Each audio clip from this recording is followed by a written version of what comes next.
De cenar juntos, de compartir este sacramento tan especial y tan poderoso también. Y ahora pues el Señor tiene preparado obviamente un plato especial. Vamos a hablar de algo que me apasiona mucho, que son los niños. Y me apasiona mucho por el hecho mismo de que fui un niño, ¿no? Hace muchos años, pero fui un niño. Y creo que como ustedes todos tenemos grandes recuerdos de nuestra niñez. Generalmente es en la niñez donde vivimos muchas cosas que uno después de grande dice, yo hice eso, ¿cómo pude haber hecho? Yo recuerdo alguna vez con mis amigos teníamos una competencia de bicicletas y estábamos, no sé, unos 10, 15 muchachos con bicicletas. Usted anduvo en bicicleta quizás así, ¿no es cierto? En su barrio, yo en mi caso en un pueblito, y cerca de donde vivíamos estaban comenzando a hacer unas canchas. Pero cuando hay esos procesos de construcción, pues también hay materiales, ¿no? Y hay montañas de materiales y de tierra que estaban desbancando. Entonces se había formado sin querer, queriendo una gran pista, ¿no? ¿Cómo se llama? BMX o algo así, ¿sí? Y entonces estábamos siempre jugando ahí, unos con otros, compitiendo en bicicleta. Y un día, no sé por qué nos pusimos de acuerdo, había una gran pendiente de material y de tierra que se había formado y decidimos comenzar el circuito, ¿no? Como 15 ciclistas, tendría unos 8 o 9 años. Y un amigo, yo no tenía bicicleta, por cierto, siempre era de los que pedía prestado una bicicleta, así que alguien me prestaba siempre, toma, toma. Y una vez un amigo me prestó su bicicleta en esa ocasión, pero no tenía frenos, ¿sí? Y no sé si usted ha manejado una bicicleta sin frenos. Obviamente, para los que algo hemos vivido esa época, sabemos que hay varias maneras de frenar, obvio. Si no tiene frenos, ¿cómo se frena?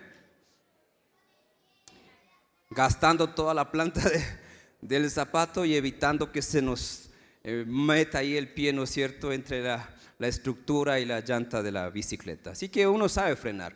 Y si no funciona, a veces un freno se puede poner los dos pies. ¿Ha frenado de dos pies? Tanto adelante como atrás, ¿no es cierto? Entonces sí sabía manejar y esa vez me dice no tiene frenos y yo me confié y dije claro, no te preocupes, es solo cuestión de poner el pie.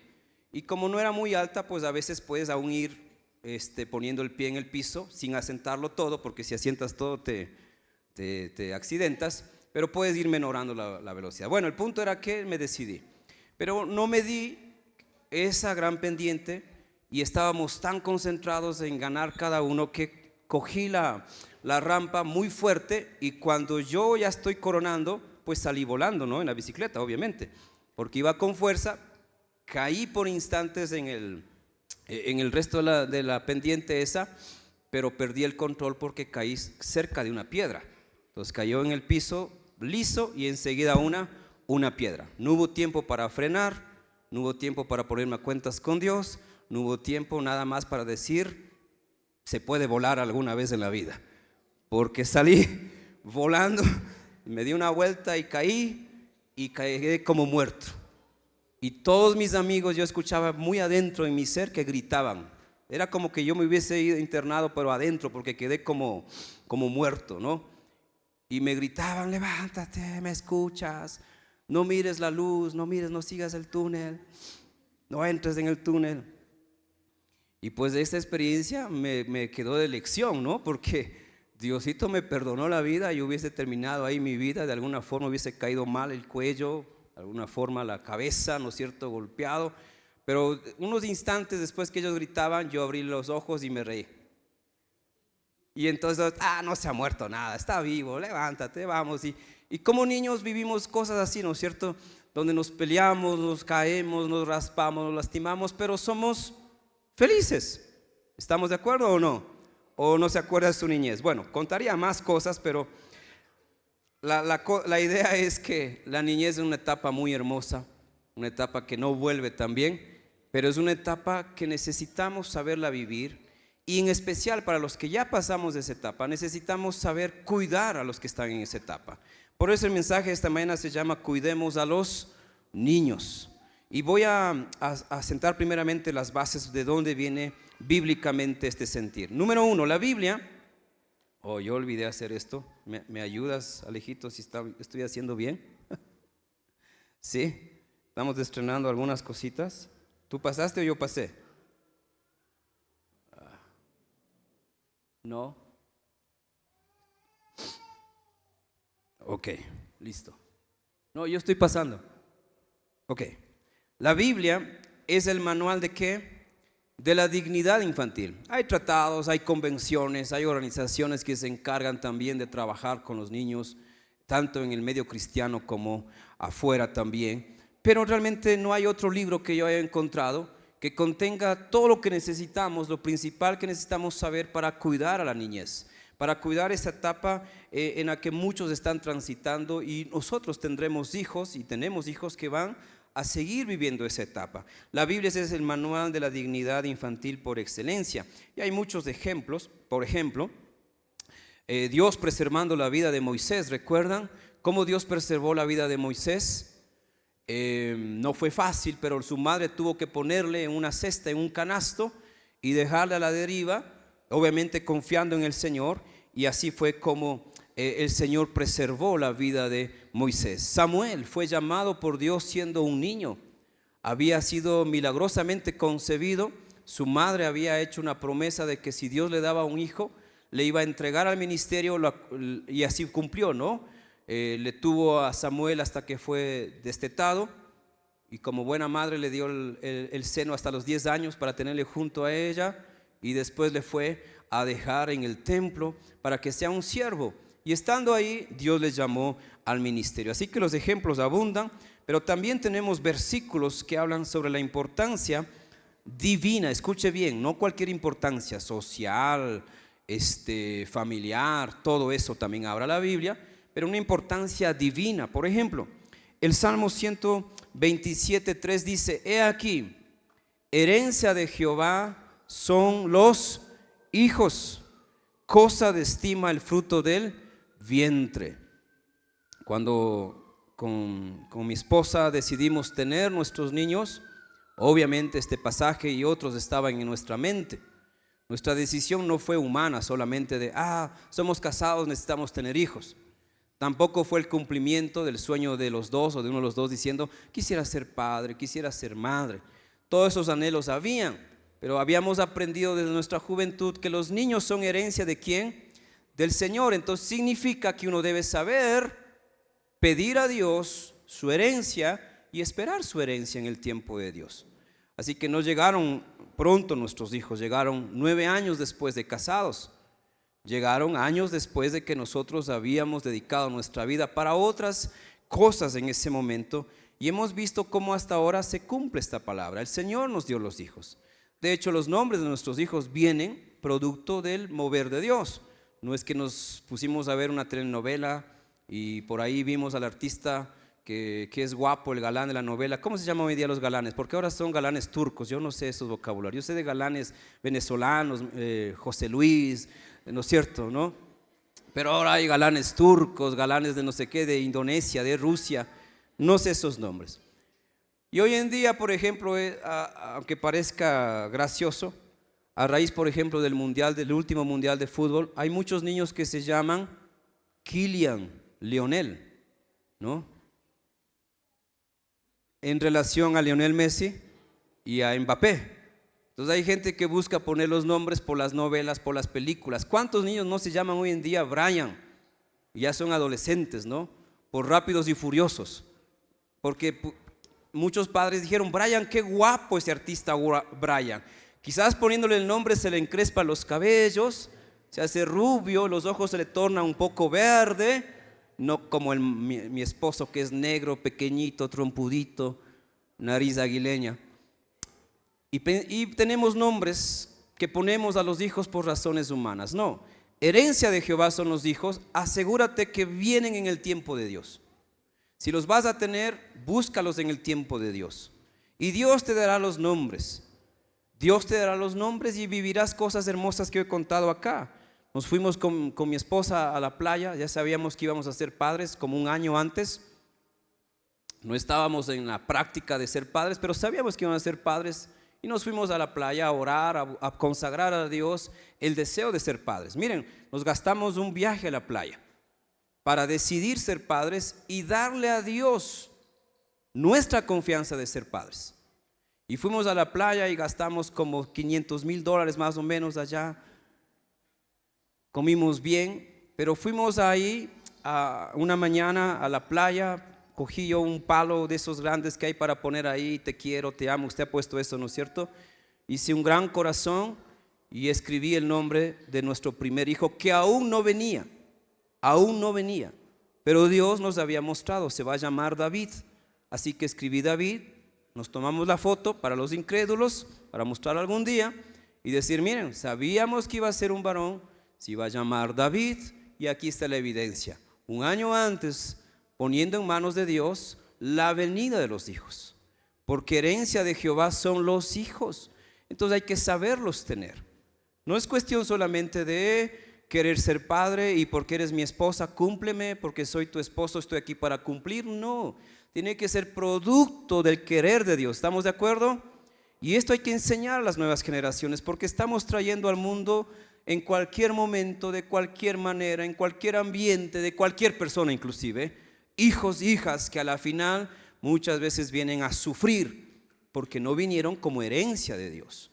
También tenemos otro pasaje en Salmo 139, versículos 13 al 16, en la versión NTV, dice el salmista: tú creaste las delicadas partes internas de mi cuerpo y me entretejiste en el vientre de mi madre. Dios nos conoce desde allá adentro.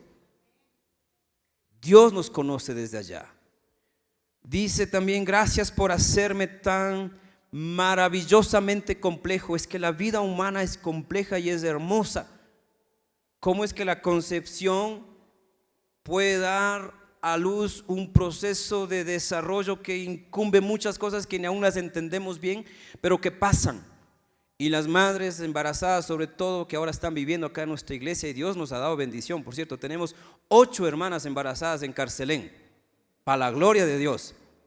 Así crece la iglesia. En 10 años somos el doble acá. El Señor conoce a tu bebé, hermana. Tranquila, tranquila. Él conoce y sabe lo que va a obrar ahí dentro de tu pancita. Así que confía en el Señor. Aunque no haya venido en el mejor momento, en el mejor tiempo, Dios cambia los momentos y los tiempos.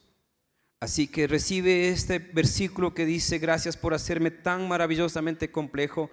Tu fino trabajo es maravilloso, lo sé muy bien.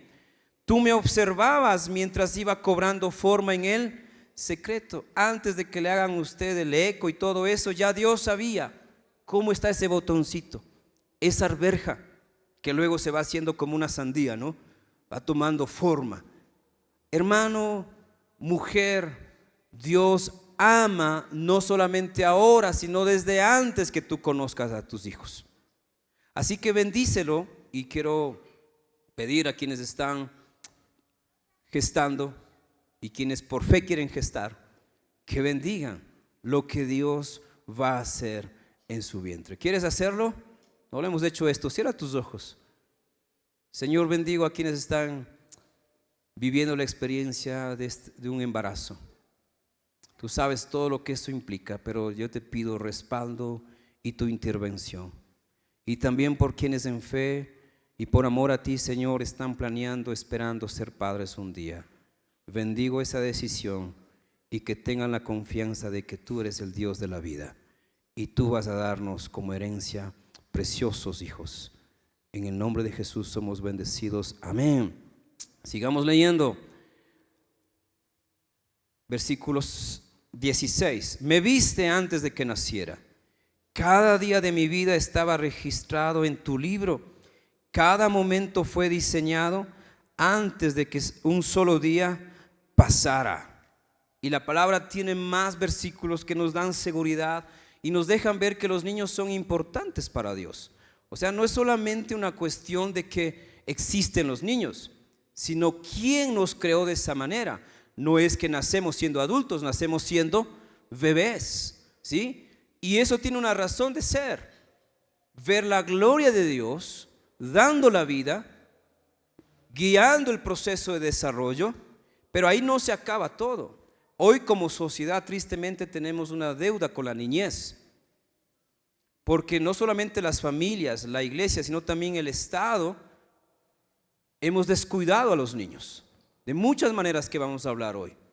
Pero la palabra nos asegura que para Dios los niños son importantes. Y por eso tengo en esta parte algo que pocas veces yo he predicado.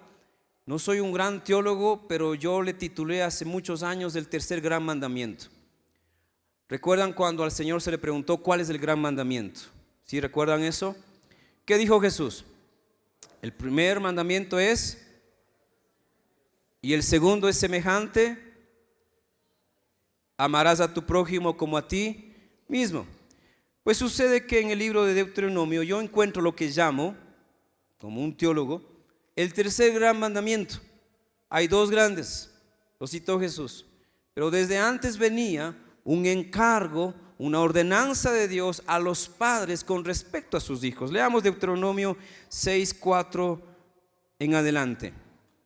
Oye Israel, yo diría oye Carcelén, oye Ecuador, oye iglesia, Jehová nuestro Dios, Jehová uno es. Empecemos por el fundamento. Primer mandamiento: y amarás a Jehová tu Dios de todo tu corazón y de toda tu alma y con todas tus fuerzas. Eso es lo que citó Jesús y simplificó toda la ley en dos mandamientos. Pero luego en este pasaje sigue describiendo un mandamiento, una ordenanza para los que somos padres y los que serán padres. Y estas palabras que yo te mando hoy estarán ¿en dónde? Sobre tu corazón. Para ser un buen padre hay que tener primero la palabra de Dios en nuestro corazón. No es cuestión de tener primero al marido y a la esposa, es cuestión de tener primero la palabra de Dios, porque lo que va a ser engendrado va a ser divino, humanamente divino. Y voy a tener que saberlo criar, no conforme a mi molde, ni conforme al molde de otros, sino conforme al molde divino. Para eso necesito la palabra de Dios sobre mi corazón. Y estas palabras, dice, estarán sobre tu corazón y las repetirás a quienes. Escuche bien, ¿a quién tenemos que repetir la palabra? Las enseñanzas, las ordenanzas, a nuestros hijos. Y hablarás de esas palabras estando en tu casa, andando por el camino, al acostarte y cuando te levantes, y las atarás como una señal en tu mano y estarán como frontales entre tus ojos, y las escribirás en los postes de tu casa y en tus puertas. Es decir, un entorno completo de formación. Un entorno completo de formación. Tener hijos no es solamente alegrarnos por su llegada, sino comprometernos con su formación. Y esa no es una tarea solamente de la mamá. A ver, tú eres la mamá, cuídale, tú eres la mamá, enséñale, tú eres la mamá, límpiale, tú eres la mamá, báñale, tú eres la mamá. Tú quisiste tener hijo, ¿no es cierto? Me engañaste, dijiste que no va a pasar nada. Aquí está tu bendición, cuídale. No, es tarea de dos. Obviamente para quienes no están en pareja, entonces sigue siendo una tarea, es suya. Pero no es una tarea humana, repito. Si pudiéramos hablar de crianza, aquí tenemos la base para la buena crianza. Necesito palabra de Dios, esa palabra estará en mi corazón y esa palabra debo repetirla a mis hijos. ¿Cómo? ¿Dándoles sermones cada vez? No. En la vida normal, natural, cotidiana, transmitiendo como la gallinita que mastica el alimento y le da al polluelo su comida masticada. Así tenemos que hacerlo. En algún momento en nuestra familia pusimos lo que se llaman valores para la familia y le animo a hacerlo. Más pronto mejor. En esta familia no mentimos. Cuando quizás ellos tenían, no sé, 3 años, 4 años. No mentimos en esta familia, es un valor. Entonces ni papá miente, ni mamá miente, ni nadie miente en esta familia. ¿Pero por qué, papi? Porque la mentira no es de Dios. Porque somos una familia de valores cristianos y no mentimos. Decimos la verdad aunque nos cueste. Decimos la verdad aunque no nos convenga. Decimos la verdad porque vivimos en una sociedad que miente, ¿sí o no? Se dice hoy en día que de cada 10 palabras en el tiempo actual, 6 a 5 son mentiras. La gente miente o exagera. o le baña la cosa con algo que no fue en el discurso. Los valores tienen que usted fundamentar en su familia. Tiene que decir: en esta familia no bebemos, no tomamos, para ser más específico. ¿Por qué, papá? Porque es muy caro, mi hijo, nos vamos a quedar pobres y pues nos conviene ahorrarnos. No, en esta familia no bebemos porque eso daña, altera, embriaga y genera vidas adictivas. Y aparte lo que dice la palabra, ¿para quién vienen los dolores? Para el borracho. ¿Para quién vienen los problemas? Para el que pasa happy toda la semana. Para él vienen los problemas.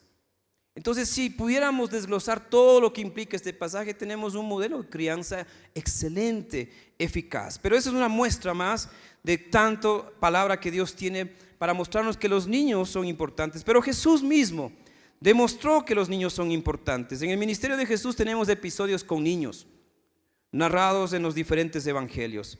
Vamos a uno de ellos, Marcos 10, 13 al 16. El pasaje cuando Jesús bendice a los niños, y de dónde viene nuestro buen hábito cristiano de presentar a los niños y de bendecirlos. Si usted no ha presentado a sus hijos, planéelo hacer, por favor. No espere que cumplan 18 años. Preséntenlos.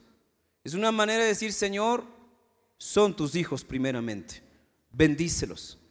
Y cuando usted sea papá o mamá, cumpla con esta parte fundamental de la paternidad bíblica. En Marcos 10, 13 al 16, que también puede encontrar, si quiere anotar, en Mateo 19, 13, 15 y en Lucas 18, 15 al 17, el mismo pasaje. Pero en Marcos y en la versión NTV, Nueva Traducción Viviente, nos responde a alguna pregunta que muchos no nos hemos puesto a pensar o no se han dado cuenta. Pero cuando le traían niños a Jesús para que los bendiga, sabemos la historia, ¿no es cierto? Un poco. Los discípulos decían: no molesten, porque las cosas que estamos hablando no son para niños. Pero en el versículo 10 se nos dice quiénes traían a los niños. En la NTV dice: cierto día, ¿estamos listos ahí? Algunos padres, no todos, algunos padres, porque eso sucede. Ya quisiéramos que todos los padres traigan a sus hijos al Señor, pero es triste y por eso estamos como sociedad. Porque les damos celular, les damos ropa, les damos plataformas de streaming, de televisión, les damos consolas de juegos, les damos eso y decimos: no le falta nada y no sé qué le pasa. ¿Han escuchado eso? Pastor, le doy comida, le doy ropa. Yo voy a Estados Unidos, le traigo la mejor ropa. Yo viajo a Colombia y le traigo toda la feria, ¿cómo dicen cuando van a comprar? Todo el mercado. Hago todo el mercado, lo mejor que hay para que mi hijo esté bien. ¿Pero qué le falta? No le está trayendo al lugar adecuado. A los pies de Jesús es el lugar adecuado de los niños. No solamente cumplimos nuestra tarea como padres, educándoles, apoyándoles, motivándoles y aún disciplinándoles, sino poniéndoles a los pies del Señor. Así que tráigales. Si ellos no quieren venir, tráigales igual mientras estén bajo su casa, bajo su tutela, tráigales. Acuérdate de tu Creador, joven, antes que vengan los días malos. Entonces el versículo 10 dice que algunos padres llevaban a sus niños a Jesús, y ahí todo el resto del relato. Eran los padres. ¿Qué tipo de padre eres tú? ¿El que trae a los pies de Cristo a sus hijos? ¿O al que dice: mi hijo quiere ir a la iglesia? No, mami, es aburrido. Ya, mi hijo, te quedas aquí en casa, pero no harás nada malo, ya vuelvo. ¿Qué va a pasar con ese padre o esa madre? Ese niño va a crecer lejos de Dios, entreteniéndose en cosas que a la final no van a servir.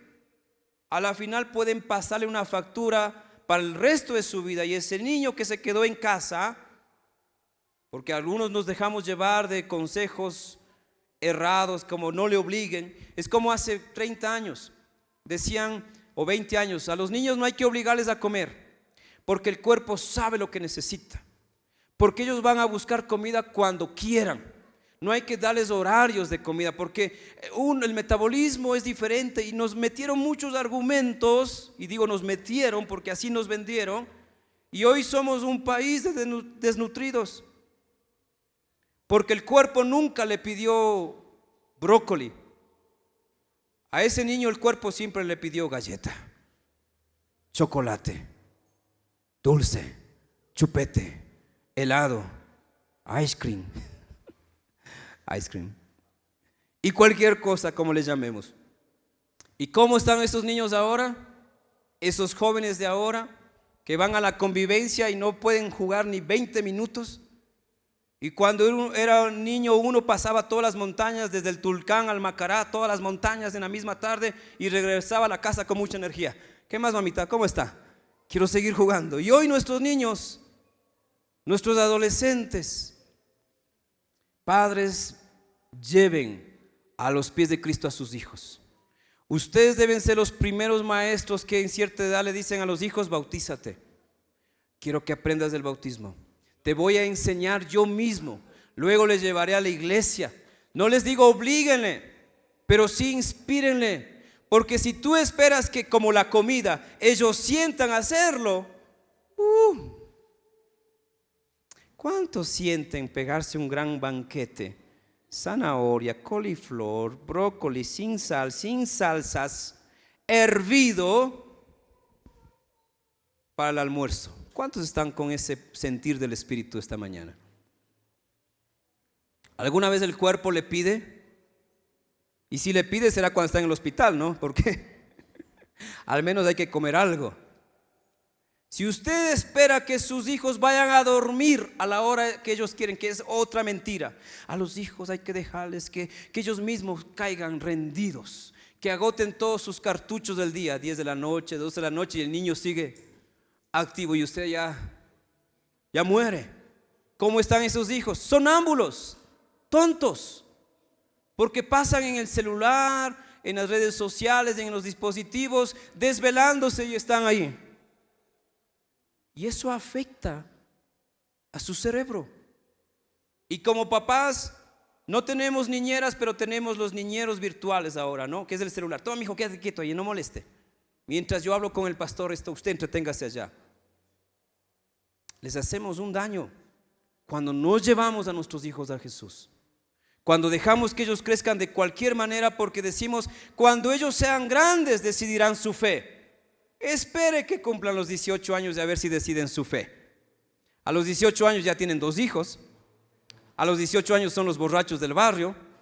A los 18 años ya están en escuelas de sicariato. A los 18 años ya están saliendo la 4ª vez de una cárcel. A los 18 años ya tienen operaciones, pero no por algún tipo de enfermedad, sino porque una bala perdida, o porque estuvo en una pelea, en una riña, le acuchillaron, le apuñalaron. Y les vamos a tener que atender en el hospital y en la casa, y manteniéndoles el resto de la vida hasta cuando ellos quieran ser responsables. Los que ya hemos cometido varios errores como estos sabemos que el cuerpo no busca el bien por sí solo. Tenemos, como dice la palabra, que instruirles en el camino. ¿Y Jesús qué hizo? Tomó a los niños y los bendijo. Les dio valor, les dio lugar y les dio bendición. En la casa de Dios siempre hay bendición para los niños. Por eso usted debe animarle a sus hijos, enseñarle a venir acá. Y si lo que hacemos en Escuela Dominical no está bien, ayúdenos a mejorar.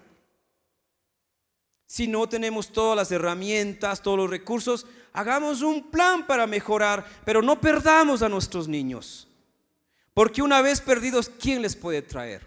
Ni sus lágrimas, ni la correa, ni la falta de comida. Solo la misericordia de Dios los puede alcanzar. Pero eso puede implicar 40 años de una vida perdida, 50 años de que una persona se alejó de Dios cuando a los 5, a los 7 estaba acá y no hicimos algo más para cuidarles. Si no estamos haciendo bien algo como iglesia, lo podemos mejorar. Sumemos esfuerzo, sumemos idea, sumemos conocimiento, sumemos compromiso, pero cuidemos a los niños, porque afuera no hay quien los cuide. Por eso hoy en día la educación virtual tiene más acogida, porque aún en las escuelas está la droga hoy en día. Las pandillas están buscando reclutar adolescentes. ¿Recuerdan hace un año el caso de unos niños matando en Esmeraldas a un policía? A la madrugada, usando armas. Usted no se imagina todos los peligros que la niñez tiene hoy en día, porque los niños están siendo destruidos más que nunca. Hace unos 10 años yo comencé a predicar algunos temas de esto y decía que es la peor época para ser un niño, porque en mi época mi papá confiaba en que yo salga a la calle y decía: papi, ya regreso, ¿dónde vas? Con mis amigos. No teníamos celular, él no me salía a ver, pero él sabía dónde iba, donde mis amigos, y con mis amigos íbamos al parque, jugábamos la tarde, regresábamos la noche. Mi papá nunca estaba, ni mi mamá, asustada porque me secuestren, porque me roben, porque me pase algo. Más bien estaba lista esperándome con un buen palo porque estoy llegando tarde para la cena. Y aún así yo quería volver a casa, aguantar el castigo, la reprimenda, pero ellos confiaban de que estaba bien. Pero hoy en día no tenemos ni la paz de dejar a nuestros niños que vayan a una tienda a 3, 4 cuadras de la casa, y en peor en la noche. Los niños actualmente están siendo destruidos más que nunca, y no lo digo solamente yo, sino también lo dicen organizaciones internacionales. Claro que en algunos resultados hay un sesgo porque hay cosas que no convienen decirlas, porque si las dijeran, entonces nos botarían toda la oportunidad a las iglesias de hacer más por los niños. Pero obviamente no todos los informes son completos, y pasaría la hora explicándoles cuántos informes hay incompletos, pero que sí hablan de que la niñez está siendo destruida. Pero el mayor de nuestros enemigos y de los niños, ¿sabe quién es? Es Satanás. Él odia a los niños. Escúcheme bien. Satanás odia a tus hijos, porque ellos representan lo que Dios puede hacer en las nuevas generaciones. Y Satanás vino para robar, matar y destruir, y no espera que cumplan 18 años para que elijan lo bueno. Ya desde la niñez comienza a influenciar, a manipular. Y tú esperando que a los 18 años elija una fe. A esa edad tu hijo ya no solamente está perdido, está esclavizado. Así como morirás esperando que tu hijo coma saludable por su propia voluntad, morirás esperando que tu hijo se vaya a la cama a las 7 de la noche, se empillame, se lave los dientes y ore y lea la Biblia y te diga: hasta mañana, mami. No va a pasar si tú no le enseñas, si tú no le inculcas, si tú no tomas un rol activo como padre. Porque Satanás estuvo, por ejemplo, detrás de Faraón. Faraón había decidido que sean muertos los niños varones apenas han nacido, porque temía lo que Dios estaba haciendo con Israel, y dio ordenanzas para que las parteras maten a los niños varones. Y eso parecía hace unos años cuento de hadas, pero mire lo que pasó en China hace mucho tiempo. Mucho tiempo, quizás para que no nos corte el YouTube. Pero para controlar la población, se decidió también elegir la vida de las niñas y no de los niños. Y hay tantas historias de abortos. Hace 10 años, la primera vez que yo prediqué acá sobre la niñez, yo tenía un dato en esa época de 18 millones de abortos al año, hace 10 años. Ayer que volví a refrescar algunas cosas de estos temas, me encontré con una publicación de la OMS, en la que la OMS, que antes no publicaba esto abiertamente, no sé desde cuándo lo hace, ahora en su página, en su sitio web, dice que hay 73 millones de abortos en el mundo. Eso de los que se puede obviamente tener una estadística. De estos 73 millones de abortos, que sería como unas 5 veces la población, 6 veces la población de Ecuador, el 61% de los embarazos no son deseados. Mire a dónde hemos llegado. Cuando luchamos por el aborto, por mi cuerpo, mi decisión y bla, bla, bla, bla, bla, bla, no estamos haciendo el bien a las mujeres vulnerables. Estamos promoviendo una sociedad criminal. Porque el aborto no es solo una decisión de una mujer, de una madre. Es una imposición de una madre o de una familia, si es el caso. Y quienes han abortado saben que esa es una experiencia traumática. Quienes han abortado se llevan el recuerdo para toda la vida. Y es algo que solo Dios puede sanar. Aunque te haya costado $2,000 o $200 con el trabajito que te hayan hecho, no se solucionó tu alma ni la situación que vivías. Así que la OMS en el 2021 tiene este dato: 73 millones de abortos y más del 30% de embarazos son interrumpidos voluntariamente por la madre. Estamos en una sociedad donde concebir un hijo ya no es un sueño, ya no es una bendición de Dios. Concebir ahora un hijo puede ser un problema, puede ser la peor tragedia para una mujer, y llegamos a sociedades extremas donde matar a un ser inocente es sinónimo de vivir en libertad y en democracia.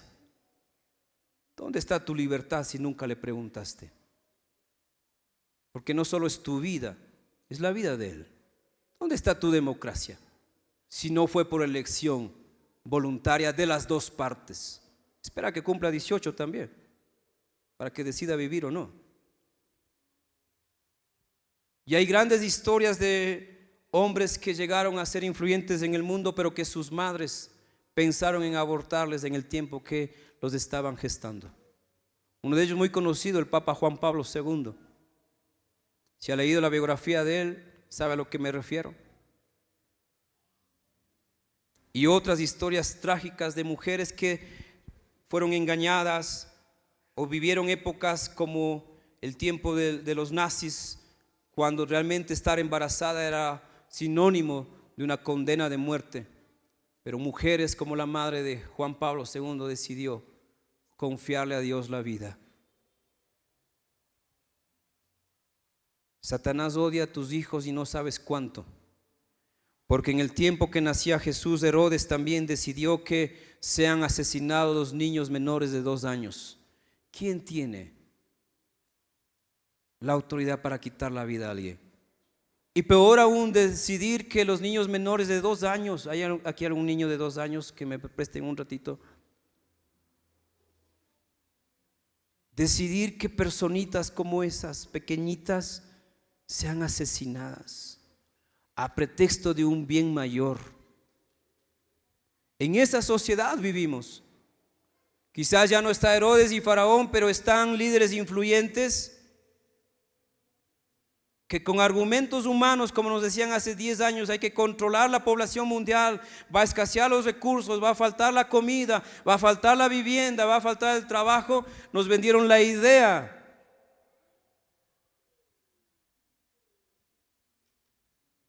de la pastilla del día después y otras cosas. Y mientras por ahí habíamos algunos pastores diciendo: no es tan cierto, no va a faltar el alimento, no va a faltar la población, y no por ser idealistas, sino porque hay estudios que dicen: sociedades más educadas, sociedades en desarrollo, tienen la tendencia a tener menos hijos. Por eso en Europa hay menos niños, porque las sociedades de desarrollo no es que tienen 10 hijos, porque algunos dicen: no, es que ellos sí tienen televisión. No, sino que el modelo de vida es diferente en las sociedades. Entonces, en vez de estar en esta avanzada de aumento de población descontrolada, si estamos en un proceso de aumento de población, pero no exponencialmente como se nos vendió y se nos enseñó y nos dieron miedo de tener más hijos. No digo que hay que tener 20 hijos tampoco, pero no hay que dejarnos comprar por argumentos humanos. Así que las sociedades donde más hay educación y trabajo tienden a tener menos hijos. Por eso hoy en día muchos solo tienen 2 hijos. Y algunos ya no tienen hijos, tienen perros y gatos. Porque salen, dice, mejor. Aunque yo creo que tener un gato y un perro al estilo de ahora es más caro. Porque la comida, la medicina y muchas cosas. Satanás odia a tus hijos y él no va a dejar de buscar dañar a tu familia. Seas cristiano o no, él busca corromperlos y ya tenemos índices altos de suicidio infantil, de depresión infantil. Niños de 7 años que necesitan psicólogos, psiquiatras, terapias largas para controlar algo que antes con un buen correazo, santo remedio. Y no abogo por la correa por si acaso, pero quienes fuimos castigados, un buen correazo sí me cayó bien. ¿A usted? No hablo de palazo ni plancha, ya ese es otro nivel. Ya su madre a lo mejor ya gastó la correa, pero un grito, una alzada de voz fue suficiente muchas veces. Pero hoy vivimos en sociedades donde da miedo corregirles. No tenga temor, tampoco confunda corrección con maltrato. Es el amor ejerciendo control, ejerciendo límites. Pero los mayores enemigos, hermanos, de nuestros niños son Satanás y enemigos espirituales.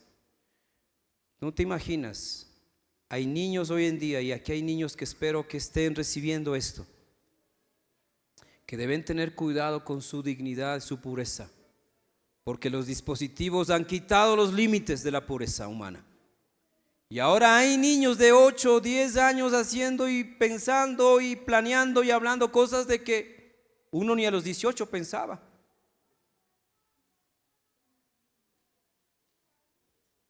¿Qué ven tus niños? ¿Qué tienen aquí tus niños? No necesitas ver a un demonio para pensar que está siendo destruido tu niño. ¿Qué está consumiendo? ¿Qué está teniendo acá? Una imagen se dice que vale más que 1000 palabras, y una imagen no se borra de la mente fácilmente. Así que estos enemigos espirituales se alimentan de lo que tú ignoras o lo que tú permites. Y hoy tenemos niños que no saben estar ni obedeciendo, ni aprendiendo, ni formándose. Tenemos niños que viven, tenemos niños obesos que comen todo porque hay padres que les dan de todo. Tenemos niños que no duermen porque hay padres que les permiten tener esa vida. Tenemos niños que pierden la escuela, el colegio. Aquí no, pero en otras iglesias, como dicen los pastores, no. Aquí todos nuestros niños son abanderados y escoltas y todo eso. Porque tenemos padres que no están acompañando el proceso de vida de sus hijos. Y esos enemigos espirituales se aprovechan tu ausencia y aún tu ignorancia. Mi hijo, toma 1 horita de celular. Voy a estar ocupado. Y ahí coge el teléfono el papá o la mamá y llama al vecino, al amigo. Oye, loco, te cuento tal cosa. 1 hora de teléfono mientras el otro acá está 1 hora de quién sabe qué cosas. Yo hice una lista al menos hoy de 5 cosas que debemos cuidar en nuestros niños, que considero que la sociedad ha desarrollado enemigos propios que amenazan a nuestros niños. 5, hay más. Número 1, cuidemos a los niños de las pantallas. Por fin ya se concibe como una adicción. Ya no es solamente un medio de comunicación, sino que puede ser un objeto adictivo.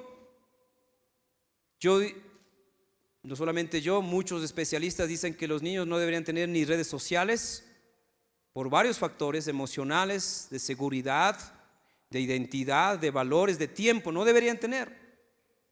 Por eso yo no acepto invitaciones, y ahora voy a pedir perdón. Si tú tienes menos de 15 años, yo no he aceptado tu invitación en mis redes sociales. Ya no uso mucho, pero no acepto. Porque soy de los que pensamos a la antigua. No que las redes sociales no tengan un uso necesario y positivo, pero hasta los 12, 15 años, ¿qué sabes tú de pudor? ¿Qué sabes tú de seguridad? Mira cuántos acosos ha habido, cuántos robos, cuántas estafas, cuántos engaños. Porque tu papá, tu mamá te permitió tener Instagram, TikTok, no significa que estás a la moda. Puede ser que estés a la muda, porque no controlas eso, no sabes gestionar eso. Y estás viviendo para la red social. Filtros, apariencias, mentiras, viajes que no vives, felicidades que no tienes, pero que lo posteas para tener más likes. Cuidemos a los niños de las pantallas, ponles un horario máximo 30 minutos, dicen algunos pedagogos. Y hay algunas escuelas en Europa que ya no permiten el aprendizaje en dispositivos, sino están volviendo a la escritura, al hacer las cosas con las manos. Ya muchos maestros ya no usamos, y me uno, ya no uso la enseñanza solamente virtual y todo virtual en el dispositivo. Tienes que hacer algo, tienes que pintar, tienes que unir, tienes que responder, tienes que analizar. Entonces no solamente es un asunto de iglesia, es un asunto de sociedad. Pero los niños que están dominados por las pantallas y padres que no controlan, no gestionan, tienen hijos que yo llamo hijos zombies. O sea, vivos pero tontitos. ¿Cómo estás, mijo? Bien, pastor, bien. ¿Qué fue lo más divertido de la semana?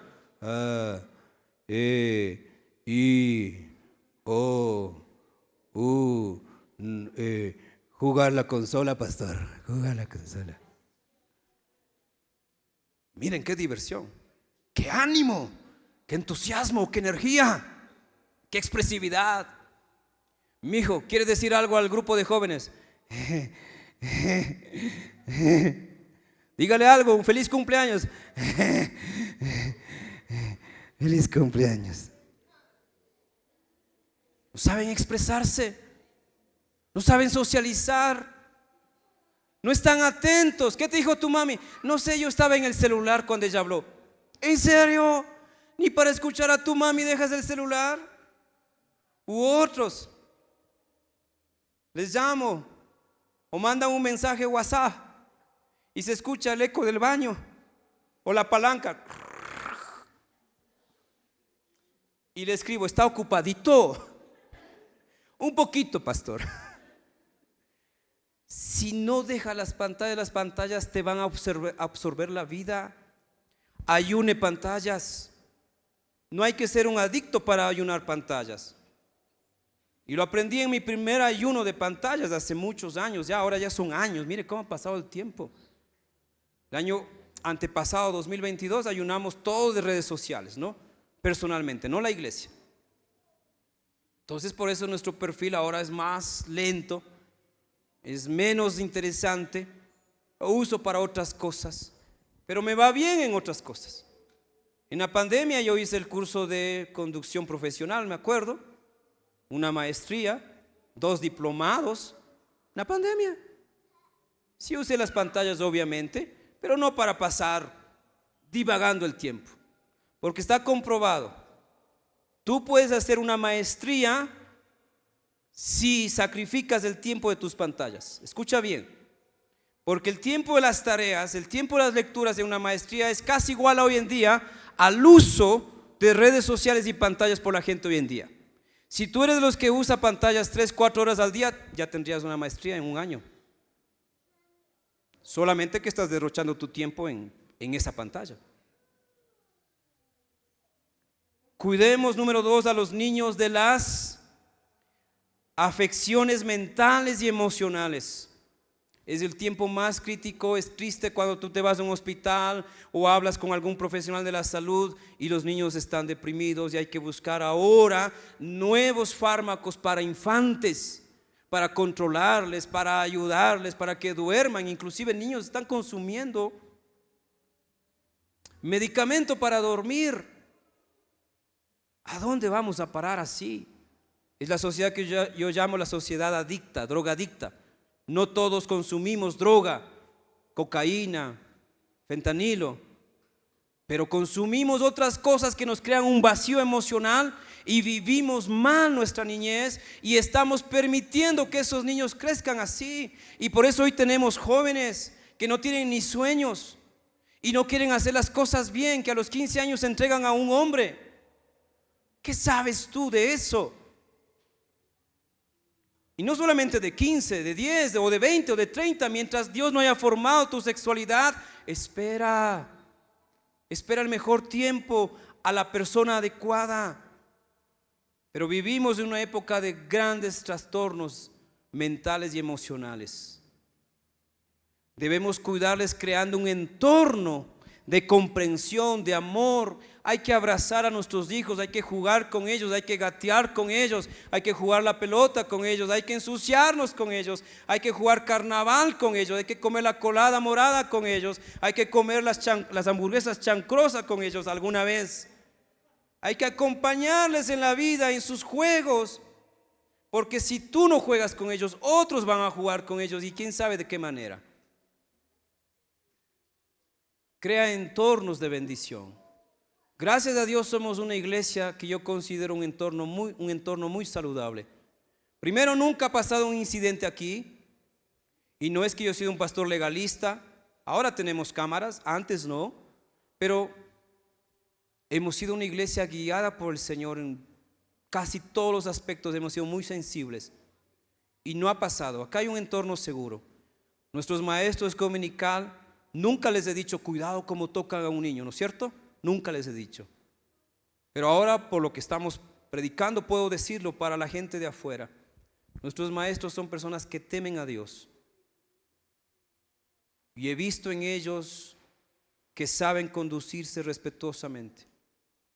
Hasta hace unos 10 años atrás yo podía cargar a un niño, jugar, lanzarle, y si se me caía, pues no es culpa, Dios quiso que se caiga, pero jugaba con los niños. Y ustedes han visto, los niños me abrazan, me quieren, pero aún por el cambio social estoy un poco distante, porque sé que ya no puedo solamente tocar a un niño. No por el niño y yo, sino por el entorno. Tal vez nuestra sociedad no está tan en este sentido alerta como en otros países donde aún un pastor no puede estar abrazando, alzando a una niña, porque puede ser denunciado. Y el día que eso llegue acá, yo obviamente con mayor razón voy a respetar, pero extraño jugar más con los niños. Ahora, con mis hijos no hay límites, obviamente. Con mis hijos jugamos, nos cambiamos, hacemos cosas y está bien. ¿Cómo es tu conexión con los niños? Con tus hijos.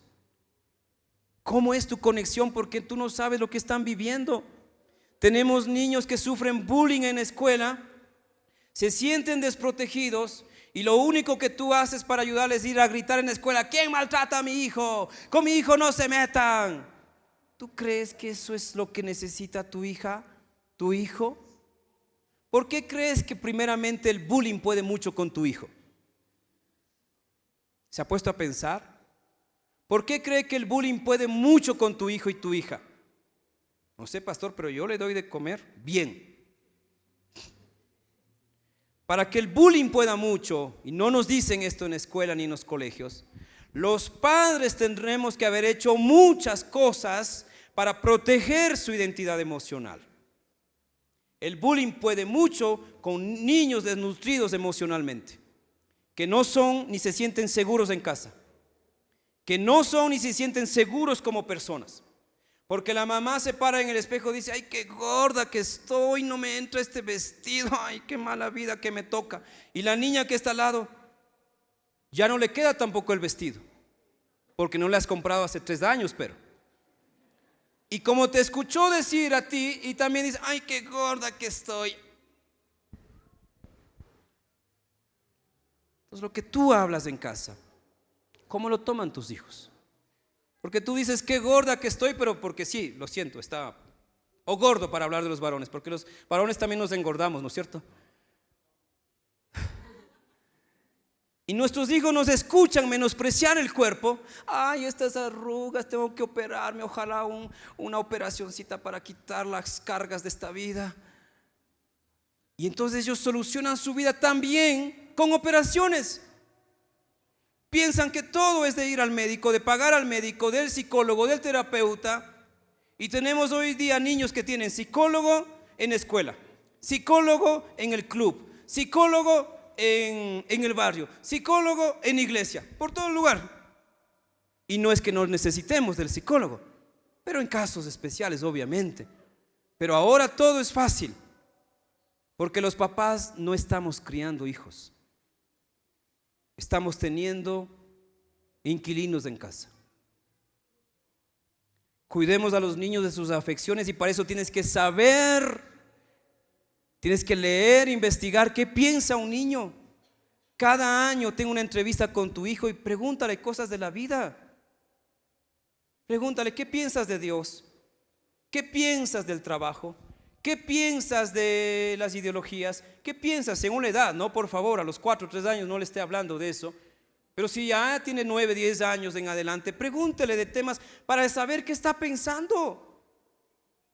Porque se ha descubierto chats, grupos de chat en las escuelas que afuera del chat de la clase, tienen sus grupos para hablar de cosas. El grupo de los enamorados, ahí están solo los que quieren tener enamorados. Y tú ni sabes que él está en ese grupo. El grupo de los que ya pasaron la primera vez, y no me pregunten a qué me refiero, pero ya tienen el grupo. Ya no están en la primera, están en la milésima vez ya. Y tú ni siquiera sabes. No esperes que los de afuera se preocupen por tus hijos. Hoy en día el conocimiento está a tu alcance para cuidarlos a ellos y saber que un hijo cuando llora no se le necesita decir primero cállate. Cuando un hijo llora, ¿qué hay que decirle primero? ¿Qué hay que hacer antes que hablar primeramente? ¿Qué hay que hacer?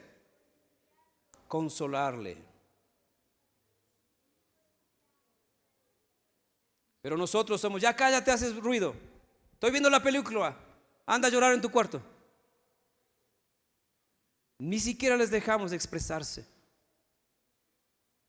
¿Conoces bien a tus hijos? El diablo les conoce bien. Él les conoce bien y sabe por dónde bombardearle.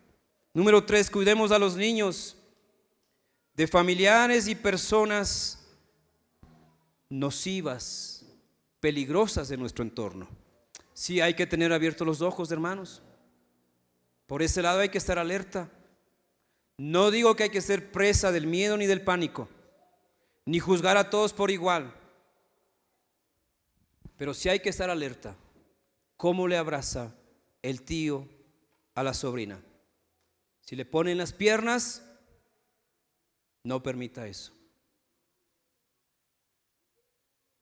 Si el primo mayor se baña con la prima que tiene 9 años y él tiene 15,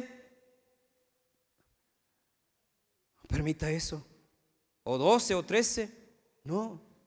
Hay cosas que como padres debemos intervenir. ¿Estamos de acuerdo o no? Nosotros no debemos ser presa del pánico, que es en un extremo, caer en nerviosismo de que, ay, pobre mi hija, le van a hacer. No, tampoco. ¿Dónde está su confianza en el Señor? Y la sabiduría que necesitamos todos los padres. Dios mismo nos advierte cuando hay peligros. Y me ha pasado en pocas ocasiones, me ha pasado. Y hemos hablado con mi esposa, mira, con fulano, cuidado. Y a la corta o a la larga, comprobado. No odiamos a la persona, no señalamos ni avergonzamos, pero estamos alerta. No esperes que a tu hijo le pase algo para mejorar el entorno. Crea un entorno seguro de confianza, de comunicación, de horario. Si es un adolescente, un joven que sale donde estás, que te avise. Un joven normal no tiene un joven no normal, formado con valores no tiene problema de decir a dónde va ni con quién va a estar. Voy a estar con él, pero escuche los apodos por si acaso, ¿no? Voy a estar con el tuerto y voy a estar con el tragón y voy a estar con el borracho mami. Todo está bien. Ya el apodito te dice algunas cositas. Alerta, tampoco hay que meterles una burbuja para cuidarles. Tampoco hay que alejarles del mundo para cuidarles. Mejor que aprendan a interactuar y ser luz de las tinieblas. Pero para eso tienes que saber procesar muchas cosas. Para que tu hijo sea de ayuda para los que sufren bullying. Una vez mi hijo reaccionó fuerte en la escuela, estaba en primer grado. Había un niño, el hijo del pastor, híjole, estaba en primer grado, segundo de básica, y un niño había sabido maltratar a todos. Y entonces yo no le había enseñado a mi hijo hasta ese momento cómo defenderse, la verdad. O sea, no le había enseñado a manejar la pistola ni esas cosas todavía. Y él estaba viviendo esa experiencia, ¿no? De ver a un niño más grande pegando a las niñas, empujándoles, quitándoles, insultándoles, hasta que un día se había metido con mi hijo y yo no le había enseñado, cometí un error. Esperaba que cumpla 18 para enseñarle. Y vino y nos llamaron, nos citaron a la escuela. Y pues mi primera reacción es: sacó 10 en matemáticas, como el papá, o sea, tiene que ser. Nos llamaron y la profesora nos dijo, así comenzó: ¿ustedes dos se llevan bien como papitos? Sí, que yo sepa, sí. ¿Ha habido episodios de violencia entre ustedes? Bueno, cuando ella no hace caso, cito la Biblia, pero ella obedece, y si eso se llama violencia, pues sí, soy violento. Y ya veo las preguntas, ¿no? Disculpe, profesora, ¿a dónde va todo esto? Su hijo le pegó a otro niño y aquí no admitimos eso. Y yo tenía ganas de reírme primeramente, porque mi hijo no es para eso, ni le he enseñado. Hemos visto las tortugas ninjas, pero eso no funciona. Y entonces nos sorprendimos con mi esposa. ¿Cuándo pasó eso? Ayer. Por eso David estaba diferente, jugando afuera de la casa y no pasando en la casa. Con razón, estaba uniendo cabos. Y discúlpeme, ¿cómo fue el asunto? Este niño, bla, bla, bla, mencionó esta otra persona, se ha metido con su hijo, pero su hijo le ha dado un golpe y hasta le ha querido morder el estómago. Bueno, yo empecé diciendo, bueno, comida sí tenemos en la casa, sí, pancito, pero del día. Mi hijo había buscado defenderse, se había cansado. Ya cuando hablamos con él y todo salió las cosas, obviamente no estamos justificando la violencia, pero él en su conciencia pequeña buscó reaccionar. Le tumbó al niño, le hizo caer, le quería comer como en la película de los zombies. Eso sí, también aceptamos, no dejen ver las películas como esas. Pero le dejó al niño y se fue. Y claro, el niño gritó: ¡me mordió! ¡Me come! Y los papás vinieron y tenían un compañero caníbal de la iglesia del Nazareno de Carcelén que había que corregirle. Si hay que cuidar a los niños, aunque esto a veces implique vivir cosas como estas donde decimos ¿por qué no actué antes? Yo esperaba enseñarle cosas como estas cuando sea un poco más grande, no a los 6 años, y me tocó explicarle. Y desde ahí vivo alerta a ver qué debo enseñarle a la siguiente etapa. No espero que llegue la etapa siguiente, sino antes, de cómo va a ser la nueva etapa, de qué podría vivir y cómo yo puedo seguir siendo su amigo, cómo yo puedo seguir siendo su papá y cómo yo puedo seguir siendo su pastor. Mire que para mí la cosa es dura, ¿sí? Usted es papá, mamá y listo. Yo soy su pastor también. Y la cosa es diferente, porque un papá puede equivocarse, pero el pastor que se equivoque, ¿sí o no? Es más pesado, duele más. A mi papá le perdono, pero al pastor no. El pastor no me quiere, no me puso en las fotos de allá en el árbol genealógico. Cuidemos a los niños de la ideología de género, sin entrar en mucha profundidad del tema. Pero es eso, ideología, bla, bla. Y sí, hay países donde la bandera y la lucha va por ese lado. Yo no tengo nada que ver con esos países, pero tengo mucho que ver con esta iglesia. Amamos a todos en el Señor. Dios mismo ama al pecador. Pero hay que señalar el pecado. Y hay que cuidar que el pecado no se pegue en nuestras vidas. Y si la ideología de género, como está trazada hoy, genera pecado y promueve corrupción, no vale la pena. ¿Hemos hablado de eso en mi casa? Sí. ¿Les he adoctrinado? No. Nunca les he adoctrinado en ese sentido contra la ideología de género. Pero hemos hablado, les he hecho preguntas y ellos mismos, aquí están, ellos pueden hablar. Jamás les he prohibido una película, pero vengo de trabajar con ellos desde antes, explicándoles valores, direcciones, influencias, principios, y ellos ya toman su decisión.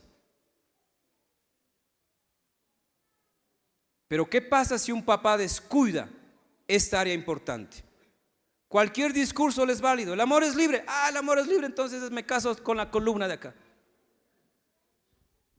Haz lo que te hace sentir bien. Entonces me hace sentir bien hacer tal cosa. No, no es así la vida. Pero tenemos tristemente mucha perversión moral, sexual, promovida por la ideología de género.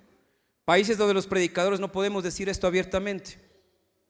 Si estuviera en Estados Unidos y alguien de ustedes tuviese un familiar y no les gustara este sermón, tomaría el video de YouTube y lo usaría en mi contra. Y los pastores, como mucha gente, estaríamos casi con las manos atadas para defendernos. Porque el bien mayor prima sobre la verdad hoy en día. Así que investigue qué es la ideología de género. Le voy a dar un solo nombre de alguien que lidera la lucha contra esto en varios aspectos. Agustín Laje. Usted puede revisar videos, revisar sus libros. Uno, y después usted puede conseguir más nombres de cómo cuidar a nuestros niños. Finalmente, cuidemos a los niños de la ignorancia espiritual.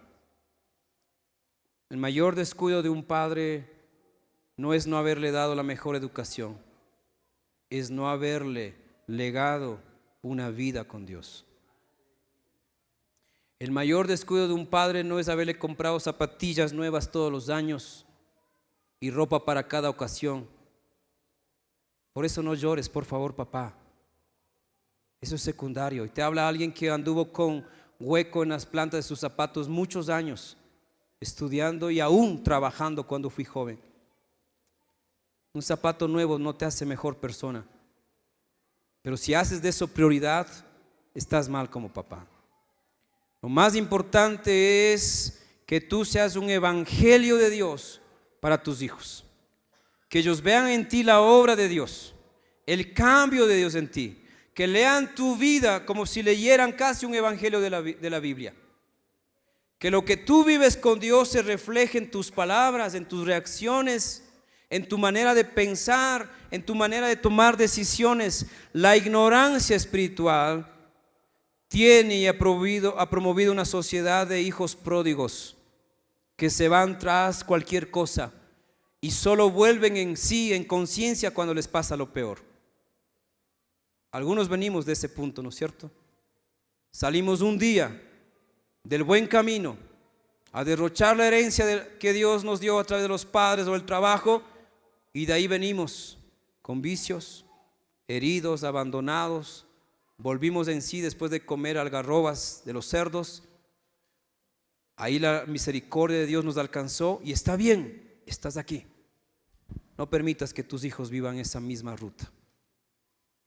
Enséñales la palabra, pero no solamente sentándote como una maestra a algún alumno, sino en tu vida misma. Así que mírate al espejo y ya no digas qué gordo que estoy, sino qué bendecido que estoy. Cambia tus palabras. No, solo es broma, por favor. Sí hay que controlar el peso. Controla el peso, dicen, ¿no? Sí hay que equilibrar nuestra vida, porque tus hijos están mirándote a ti como una evidencia a favor o en contra de Dios. Nos ponemos de pie y vamos a orar en familia. Tome a su hijo, su hija, si lo tiene cerca, su esposa, y vamos a orar en familia y bendecimos a nuestros hermanos que fielmente nos siguen. Y este tema yo sé que es escabroso en algunos aspectos, hermanos que nos miran, pero podemos ser los padres que Dios use para bendecir a nuestros hijos. mientras estén en casa y cuando se vayan de nuestra casa. Oramos acá, cerramos nuestros ojos. Señor,